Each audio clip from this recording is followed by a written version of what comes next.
everyone. I'm Kijalin, your guide through the digital battlefield.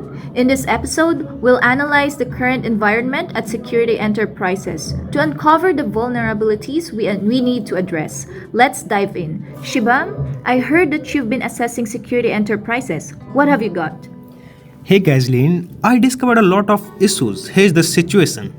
So, the network of security enterprises is a typical hub and spoke design with a central data center in Halifax. Their remote offices connect by virtual private network VPNs, and employees use a mix of on premises and cloud resources. Their current strengths are obviously the existing firewall, which provide basic packet filtering and stateful inspection. Also, the configured VPNs are secured using AES-256 encryption, which reduce eavesdropping risk, you know it. However, during the audit, I identified several alarming gaps to their network system. First, no next generation firewall NGFWs. This limits visibility to layer 7, aka application layer, that is traffic and prevents advanced threat detection. Second, lack of network access control NAC, that is unauthenticated device can potentially connect to the network. Third is flat network design. There is no segmentation to isolate sensitive systems, increasing the risk of lateral movement during a breach. And fourth one, the last one is insufficient monitoring and alerting. The current system doesn't flag anomalous traffic effectively. Good points, Shivam. Now, let's move on to data protection. Sharad, what did you uncover during the assessment? Thanks, Kazilin. Here's what I found.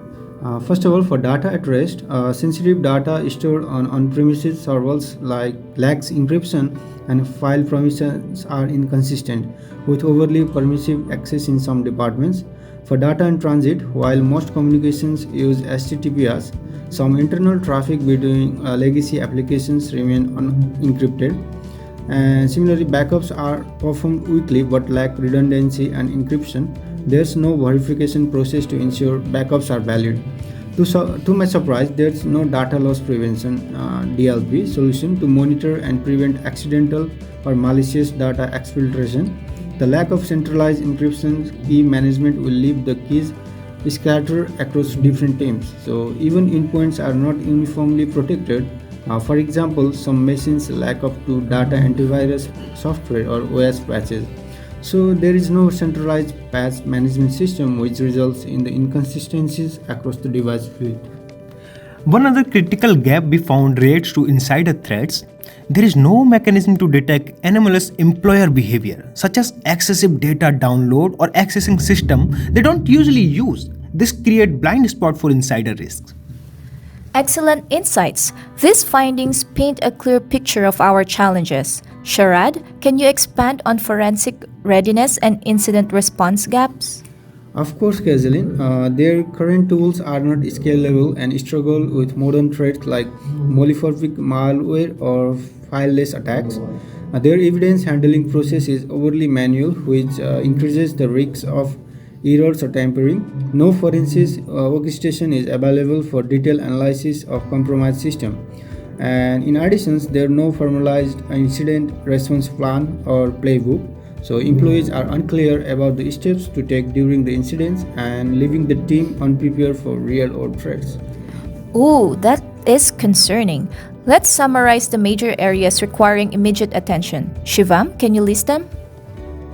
Certainly, here is what we have got. So in network security, first we implemented NGFWs and NACs.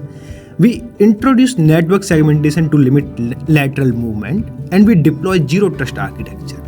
In data protection, we encrypt all data at rest and in transit. We deploy a DLP solution to prevent data leaks, standardize and enforce data retention policies. Whereas in endpoint security, we introduce centralized patch management. We deploy EDR tools for better endpoint monitoring.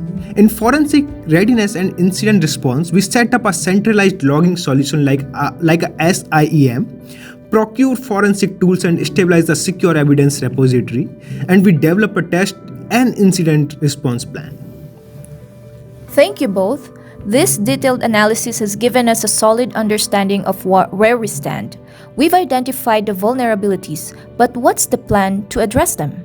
In our next episode, we'll define robust policies that will serve as the foundation for a secure future.